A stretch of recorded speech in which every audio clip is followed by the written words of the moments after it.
Hello friends, एक बार फिर हम लोग साथ में हैं एक नए टॉपिक पे बात करने के लिए। और आज का टॉपिक पहले वाले टॉपिक से भी ज्यादा इंटरेस्टिंग है, ऐसा मुझे लगता है, क्योंकि आज जिस टॉपिक पे हम लोग बात करने जा रहे हैं वो ना सिर्फ हमारे प्रोफेशनल लाइफ में काम करता है बल्कि पर्सनल लाइफ में भी काम करता है। और ये जरूरत सिर्फ हमारे को हमारे ग्रेजुएशन कंप्लीट करने के बाद या फिर नौकरी में जाने के बाद ही काम नहीं आता है, बल्कि अगर आप इस वीडियो को स्कूल में रहकर भी देख रहे हैं तो भी आपके लिए बहुत फायदेमंद है। नया टॉपिक इंट्रोड्यूस करूंगी, लेकिन उससे पहले मैं आपके साथ कुछ खास इंस्ट्रक्शंस जो कि मैं हमेशा आपके साथ डिस्कस करती हूँ वो ये कि आपको अगर मेरी बात सुननी है, कुछ नया सीखना है, कुछ बेहतरीन जानना है, तो आप अपने जितने भी डिस्टर्बिंग एलिमेंट्स हैं उनसे दूर होकर बैठेंगे। जी हाँ, आपको अकेले में बैठना है, किसी शांत जगह पर बैठना है, क्योंकि हम लोग ये जो सेशन है वो बिल्कुल टाइम पर शुरू कर रहे हैं तो खत्म भी टाइम पर होना चाहिए। इसीलिए आप बीच में कहीं भी डिस्टर्ब ना हो जाए, एक फ्लो ना टूटे, उसके लिए मेक श्योर रहिएगा। अपने फोन को या अपने फोन की नोटिफिकेशंस को बंद कर दीजिए, फोन साइलेंट मोड पे रख दीजिए, ताकि जब आप ये वीडियो देख रहे हैं किसी का कॉल या किसी के मैसेज आने पर आप मेरे वीडियो को रोक कर वो इंपॉर्टेंट मैसेज ना पढ़ें। आप अपने साथ एक पेन पेपर जरूर लेकर बैठिए, क्योंकि इस पूरे डिस्कशन के दौरान हम कभी कभी कुछ ऐसी बात बोलते हैं या मैं आपको ऐसी बात कोई समझाती हूँ जिसको आपके लिए लिखना बहुत जरूरी है। तो उन सब का एक नोट आप बना के चलेंगे। आपने बहुत ही ध्यान से इस पूरे वीडियो को देखना है, बिना इधर उधर ध्यान भटकाए। तो चलिए हम शुरू करते हैं हमारा एक नया टॉपिक जिसका नाम है टीम वर्क। जी हाँ, टीम वर्क क्या होता है? कभी हमने सोचा नहीं, सोचा है, सुना है इसलिए सोच रहे हैं, ऐसा नहीं, लेकिन कभी इसको डीपली सोचने की कोशिश करी कि आखिर टीम वर्क होता क्या है। साथ में काम करना हो सकता है, पर हम इस टॉपिक में बहुत सारी चीजें जानेंगे। हम जानेंगे कि साथ में काम करना यानी कि टीम वर्क क्यों जरूरी है। टीम वर्क से हम किस तरीके से किसी भी कॉन्फ्लिक्ट कॉन्फ्लिक्ट यानी कि किसी भी कोई भी ऐसा मुद्दा जिस पर बहस हो सकती है, किसी परेशानी के आने की या बढ़ने की संभावना रहती है, उन सभी को हम इजीली रिजॉल्व कर लेते हैं, आसानी से हल कर लेते हैं टीम वर्क में रहकर। हम छोटा नहीं, बहुत बड़ा सोचते हैं, एक बहुत बड़ा गोल अपने साथ लेकर चलते हैं। हमें क्या अडेप्ट करना है, क्या अडॉप्ट करना है, ये सब चीजें भी हम लोग टीम वर्क के थ्रू जानेंगे।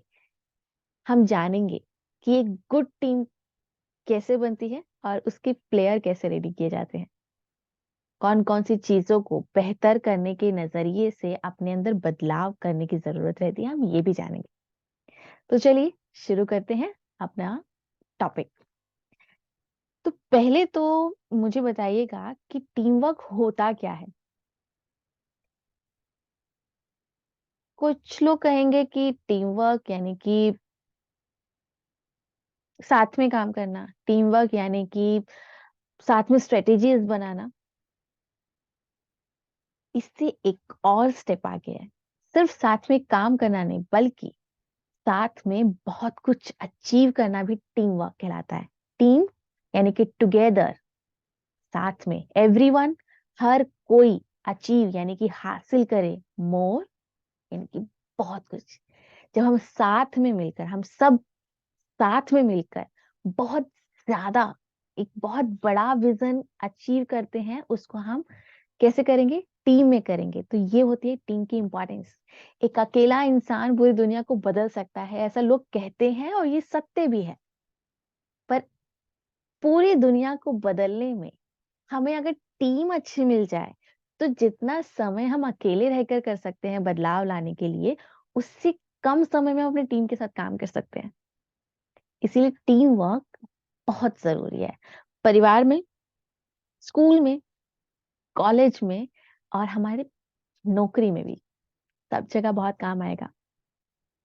सो टीम वर्क जो है वो कुछ लोगों का ग्रुप होता है, जहां वो लोग क्यों मिले होते हैं? क्योंकि उन सभी का एक अपना कॉमन गोल होता है। वर्ड पर ध्यान दीजिएगा, कॉमन गोल यानी कि सबका एक हित हो। ठीक है, एक ऐसा पॉजिटिव एनवायरनमेंट या एटमॉस्फेयर को क्रिएट करते हैं जहां पे सभी लोग एक दूसरे का सपोर्ट भी कर रहे हैं। ठीक है, आप सभी लोग यानी कि वो पूरे टीम के लोग इंडिविजुअल स्ट्रेंथ यानी कि किसी की एक खासियत को जानते हैं और उस खासियत को ध्यान में रखकर अपना एक परफॉर्मेंस भी देते हैं। इसको बोलते हैं टीम वर्क। समझे? यानी कि अगर एक टीम में 5 लोग हैं तो वो 5 लोग साथ में क्यों है? क्योंकि उन सबका जो उद्देश्य है आगे बढ़ने का वो एक जैसा है। और ये पांचों लोग जानते हैं कि पांचों सब सेम नहीं है। सेम मतलब सोच में सेम है, लेकिन सबके अंदर एक बेहतरीन क्वालिटी है। उस क्वालिटी को जानकर हर किसी को अपना अपना काम देके ताकि एक गोल तक जल्दी पहुंचा जा सके, ये कहलाता है टीम वर्क। कभी देखा होगा ना, हमने बोलते हैं कि स्कूल में स्पोर्ट्स के बच्चों का ग्रुप बन गया है। कभी हम देखते हैं कि पढ़ाई करने वाले बच्चों का ग्रुप बन गया है। इवन शैतानी करने वाले बच्चों का भी ग्रुप होता है। अभी शैतानी करने वाले बच्चों को ग्रुप की क्या जरूरत है? अरे भाई बहुत जरूरत है।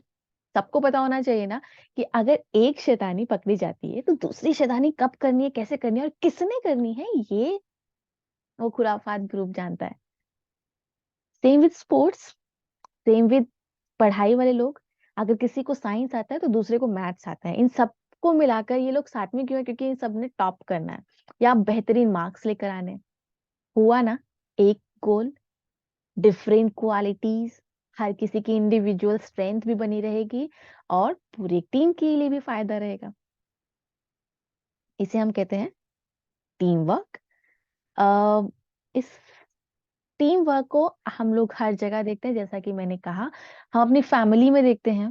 फैमिली में पापा मम्मी भाई बहन चाचा ताया फूफा, ये सभी लोग काम कर रहे होते हैं। कैसे?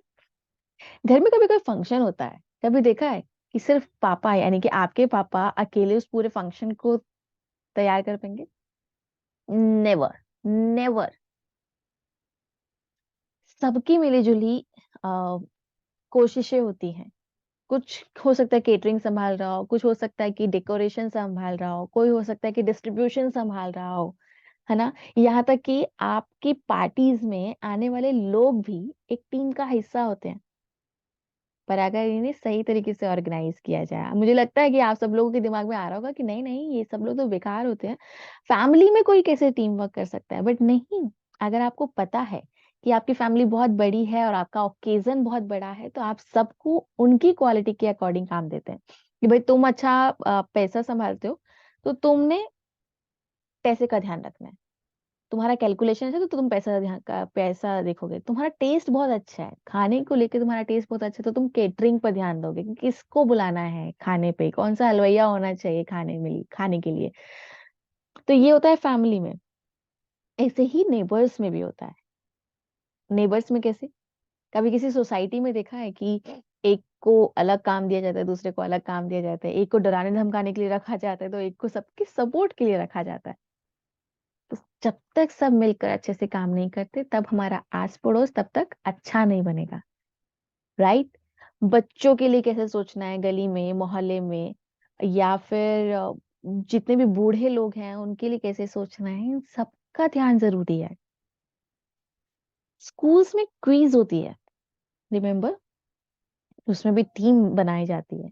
और टीम में हर कोई ऐसे ही नहीं आ जाता, बल्कि हर किसी का अपना एक एक पर्पस होता है। सपोज एक मैथ्स क्विज के लिए टीम बनाई जा रही है तो हो सकता है एक इंसान जो बहुत अच्छा ऑब्जर्वर होता है उसे रखेंगे, दूसरा इंसान जिसकी कैलकुलेशन बहुत स्ट्रांग होगी, तीसरा इंसान जो जल्द से बोलने का आदी होगा और अचानक से मिलने वाले चैलेंजेस को एक्सेप्ट करता होगा। तो कुछ इस तरीके से हम लोग टीम बनाते हैं। आप लोग भी टीम बनाते होगे फ्रेंड्स के बीच में। स्पोर्ट्स टीम के बारे में तो मैंने अभी बात की कि अ, एक टीम, सपोज अगर किसी ने क्रिकेट खेलना है तो क्रिकेट में कौन अच्छा बॉलिंग करता है, कौन अच्छा फील्डिंग करता है, कौन अच्छा विकेट कीपर बन सकता है, इन सब चीजों को ध्यान में रखकर एक टीम बनाई जाती है। और ये हर स्पोर्ट्स में होता है, ना सिर्फ क्रिकेट बल्कि फुटबॉल, हॉकी, वॉलीबॉल, हर तरीके की टीम में। फ्रेंड्स के बीच में भी अगर एक अच्छा खाना बना के ला रहा है तो हम उसे जिम्मेदारी देते हैं कि पूरे फ्रेंड ग्रुप के लिए खाना तुम लेकर आओगे। अगर एक अच्छा पढ़ाना जानता है तो उसको एक जिम्मेदारी दी जाती है कि भाई हमको जितने भी क्वेश्चंस रहा करेंगे, हमारे जितने भी हमारे को कुछ चीजें समझ में नहीं आएंगी वो तुम समझाओगे। एक जो बहुत फूडी होगा जिसको पता होगा कि भाई कहाँ अच्छा खाना मिल सकता है, राइट, एक को पता होगा कि कहाँ अच्छा घूमा जा सकता है, किसी को पता होगा कि कैसे शॉपिंग की जाती है। तो कुछ सेम मेंटालिटी के लोग आपस में मिलते हैं और एक टीम बिल्डअप करते हैं। रेजिडेंशियल वेलफेयर एसोसिएशंस में भी ऐसा होता है, RWA इनको बोलते हैं। इंडस्ट्रियल एसोसिएशंस में भी ऐसा होता है। दो सेम तरीके के लोग या तीन चार सेम तरीके के लोग आपस में मिलकर एक बिजनेस शुरू करते हैं, उनमें भी टीम वर्क दिखाई देता है। सो बेसिकली हर एक जगह पर टीम वर्क की अपनी इंपॉर्टेंस है। टीम वर्क में काम करने से हम सभी लोगों को बहुत फायदा होता है। तो जब सब जगह टीम वर्क इतना जरूरी है तो हम ये बेहतरी तरीके से परफॉर्म कैसे करेंगे इसके बारे में आज बात करेंगे। तो चलिए एक एक्टिविटी करते हैं। रेडी? अगर आप अकेले ये वीडियो देख रहे हैं तो आप बाहर जाइए, चार लोगों का अलग अलग चार ग्रुप बनाइए और हर एक ग्रुप में एक टॉपिक देते हैं, जिसको प्रिपेयर करेंगे। सपोज आपने टीम वन को इंपॉर्टेंस ऑफ टीम वर्क बताना होगा, टीम बी को एक टीम वर्क में क्या क्या चैलेंजेस आते हैं ये बताना होगा, टीम थ्री को बेसिक टीम्स की स्किल्स क्या होनी चाहिए ये बताना होगा, और टीम फोर को कैसे एक गुड टीम बनाई जा सकती है इस पर बताना होगा। समझ में आया? यानी कि टीम ए बताएगी कि टीम वर्क की इंपॉर्टेंस क्या है, क्यों जरूरी है टीम वर्क में रहकर काम करना, टीम वर्क करना। दूसरा वो बताएगा, दूसरा ग्रुप, कि भाई टीम वर्क में काम करना इम्पोर्टेंट लेकिन चैलेंजेस बहुत आते हैं टीम वर्क में। तो कौन कौन से चैलेंजेस आते हैं, क्या क्या मुश्किलों का सामना करना पड़ता है। ठीक है। तीसरा ग्रुप ये बताएगा कि भाई एक अच्छे टीम की जो स्किल्स होती है, बेसिक स्किल्स क्या जरूरी है, अच्छाई, वो आपने बतानी है। और चौथा बताएगा कि एक अच्छी टीम कैसी बनाई जाती है। ठीक है, चलिए शुरू करते हैं, लिखना शुरू कीजिए आप।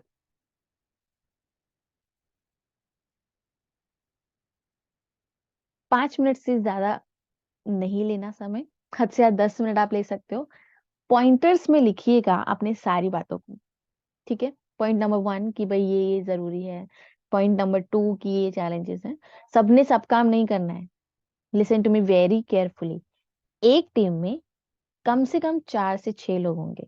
ठीक, टीम ए, टीम बी, टीम सी और टीम डी। टीम ए का काम है इंपॉर्टेंस बताना, टीम बी का काम है चैलेंजेस बताना, टीम सी का काम है स्किल्स बताना और टीम डी का काम है एक गुड टीम को कैसे बनाने हैं बता वो बताना। ठीक है, तो चलिए, आप लोगों ने कुछ पॉइंट्स लिखे होंगे, उन पॉइंट्स को मेरे पॉइंट्स के साथ टिक मार्क करना। तो मैं आपको बताती हूँ कि इंपॉर्टेंस ऑफ टीम वर्क क्या होता है, एक टीम के साथ काम करना क्यों जरूरी है। एक कि हम इससे, होता है ना कि सबके दिमाग में अपनी अपनी खिचड़ी पकड़ी होती है, लेकिन वो खिचड़ी स्वाद है या नहीं ये आप तब तक नहीं जान पाते जब तक आप सामने वाले को वो खिचड़ी नहीं खिलाएंगे, राइट। तो जब भी हम अपने अकेलेपन में कुछ सोचते हैं, कुछ अचीव करना चाहते हैं, उसका जो दायरा है वो बहुत छोटा होता है। ठीक है, तो जब दायरा छोटा है तो आप कम चीजें अचीव कर पाएंगे।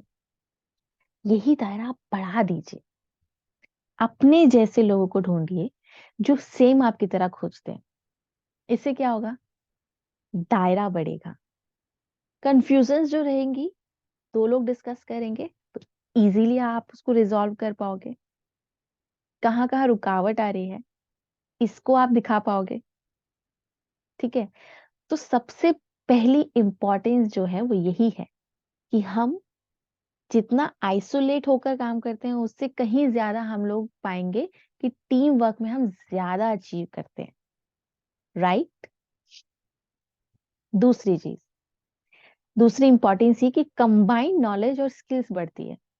यानी कि एक इंसान एक ही तरीके का सोचेगा, एक इंसान कम से कम 5 कंफ्यूजन्स को सोचेगा, तो सोचिए 2 इंसान 10 कंफ्यूजन्स को सोच रहे होंगे, 10 चीजों पे काम करेंगे फिर वो लोग। तो इससे क्या हुआ, जो समझ है, जो नॉलेज है, वो उसका फैलाव होता है, स्किल्स का भी फैलाव होता है। स्किल्स हो सकता है कि मुझे एक अच्छा पढ़ना आता हो, लेकिन सामने वाले को अच्छा लिखना आता है। आप पढ़ अच्छा रहे हो, आपको पता है कि हिस्ट्री का अगर मुगल साम्राज्य के बारे में आपने कुछ बताना है तो ये इम्पोर्टेंस है, बट उसको कैसे अट्रैक्टिव तरीके से लिखा जाए कि पढ़ने वाले को लगे कि भैया इनके अलावा और कोई कुछ अच्छा लिख ही नहीं सकता, तो उसके लिए हमें किसकी जरूरत रहेगी? अच्छी एक टीममेट की, जो ये बताए कि अच्छा कैसे लिखते हैं, राइट। तो इससे क्या होता है, जब लोगों की नॉलेज साथ में आती है और स्किल साथ में आती है तो इससे ज्यादा फायदा होने की पॉसिबिलिटी रहती है।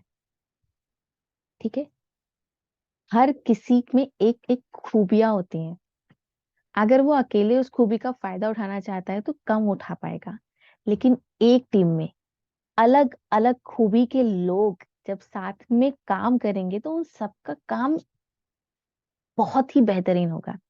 तो हमारा तीसरा फायदा ये है कि इंडिविजुअल स्ट्रेंथ से हम बेहतर से भी और बेहतर काम सामने लेकर आते हैं। ठीक है, चौथा फायदा ये है कि हम अगर टीम में काम कर रहे हैं तो जो एक परेशानी हम अकेले फेस करते और हमें लगता है कि हम कैसे सॉल्व करें, ये तो समझ ही नहीं आ रहा है, वो परेशानी टीम में रहकर काफी अच्छे से सॉल्व होती है। क्यों? क्योंकि म्यूचुअल सपोर्ट मिलता है, हर किसी का सपोर्ट मिल रहा है, आप अकेले नहीं महसूस कर पाओगे उसको। और लर्निंग्स बढ़ती है कि अलग अलग डिफिकल्ट प्रॉब्लम्स को कैसे फेस करना है। ठीक है, common ownership of action and decision, हर किसी एक्शन को का जो एक मतलब एक कॉमन डिसीजन कैसे लेने हैं, कॉमन एक्शन क्या होना चाहिए, इसके बारे में आपको पता चलता है। आप डोमिनेट होने से बचते हो, ओवरकम्स करते हैं किसका? डोमिनेशन का। और आपका बिजनेस में डेवलपमेंट होगा। तो ये था इम्पोर्टेंस, टीम वर्क की क्या इम्पोर्टेंस है। टीम वर्क के टॉपिक में और भी बहुत कुछ खास है, लेकिन वो हम जानेंगे अपने अगले वीडियो में। तो अभी आपने क्या करना है, आपने देखना है कि आप किस काम को अकेले अच्छा कर सकते हैं और किस काम को एक टीम के साथ अच्छा कर सकते हैं, इस पर विचार करेंगे। और साथ ही इस पर भी विचार करेंगे कि उस पर्टिकुलर काम के लिए, अब वो XYZ कोई भी काम हो सकता है, आपका पर्सनल काम हो सकता है, आपका स्कूल वर्क हो सकता है, आपका कॉलेज वर्क हो सकता है, आपका ऑफिशियल वर्क हो सकता है। अगर आपको लगता है कि आप किसी काम को और बेहतर तरीके से कर सकते हैं तो किन लोगों को आप साथ में रखेंगे? हम्म, किन लोगों के साथ आप उस बात को डिस्कस करेंगे, कैसे एक टीम बनाएंगे? तो अगली वीडियो में आने से पहले आप अपना उस पर्टिकुलर काम के बारे में जरूर सोच के रखिएगा, ताकि हम धीरे धीरे उसमें और क्या डेवलपमेंट कर सकते हैं एक टीम बनाने के विषय में, या टीम अगर बना रहे हो आप, क्या क्या आगे चैलेंजेस आते हैं इसके बारे में भी जानेंगे। अभी के लिए बाय बाय, फिर मिलते हैं एक नए सब टॉपिक के साथ।